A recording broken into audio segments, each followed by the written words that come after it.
Business start చేసిన తర్వాత చాలా మంది క్లయింట్స్ కి చాలానే టైల్స్ సజెస్ట్ చేస్తూ ఉంటాం. కానీ ఎప్పుడైతే మన బెస్ట్ ఫ్రెండ్ ఒక కస్టమర్ నా దగ్గరికి వచ్చాడో చాలా ఆలోచించి మనం టైల్స్ అయితే ఇస్తాం. లేదంటే గనక మనల్ని సో ఈ స్టోరీలో నా బెస్ట్ ఫ్రెండ్ ఒక హోటల్ అయితే కన్స్ట్రక్షన్ చేస్తున్నారు. వాళ్ళ architect and upcoming hotelier and passionate tile seller. ఈ ముగ్గురు కాంబినేషన్ లో అవుట్పుట్ ఎలా వస్తుందో ఈ వీడియోలో మీకు చూపిస్తాను. వచ్చేసేయండి.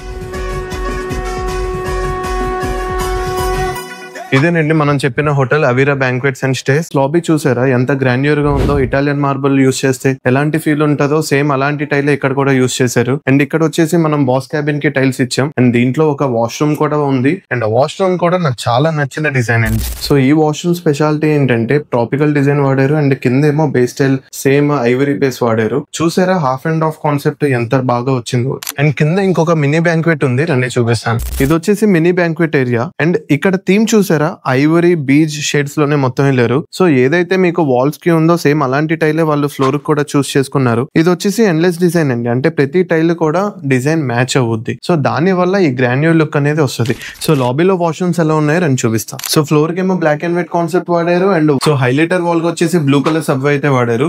మీరు చూస్తున్నట్టు అది చిన్న చిన్న పీసెస్ కాదండి, 2 feet by 4 feet subway tile. So ఇలాంటి సబ్వే కలెక్షన్స్ మా దగ్గర చాలానే కలర్స్ ఉన్నాయి. ఈ వీడియోలో మీకు ఒక ఫ్లోర్ మాత్రమే చూపించాం. ఇలాంటి 4 floors ఉన్నాయి మనం టైల్స్ ఇచ్చినవి. సో పార్ట్ 2 కోసం వెయిట్ చేయండి. Thank you so much.